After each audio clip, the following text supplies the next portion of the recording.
காளி வந்து காளிகட் அப்படின்னு சொல்லக்கூடிய இடத்துல தான் அந்த அம்பாளுடைய தோற்றமானது.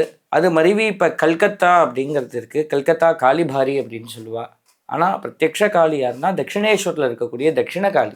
அவள் தான் தசமகா வித்யையில் முதல்ல இருக்கக்கூடிய அம்பாள் தட்சிண காளி. ரொம்ப விசேஷமான அம்பாள். அந்த அம்பாளை பிரார்த்தனை பண்ணணுன்னா அவளுடைய அனுகிரகம் வேணும். அவளுடைய அனுகிரகம் இருந்தால் தான் அவளையே நினைக்க முடியும்.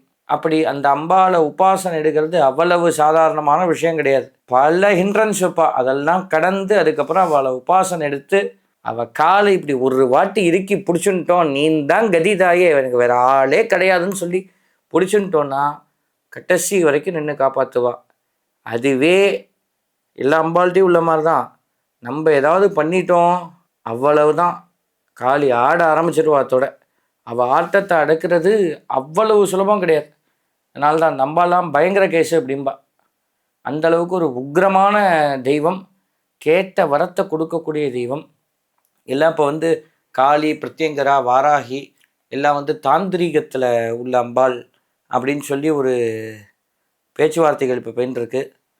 நம்ம அம்பாளை எப்படி பிரார்த்தனை பண்ணுறோமோ அப்படி நமக்கு அம்பாள் காட்சி தருவாள்.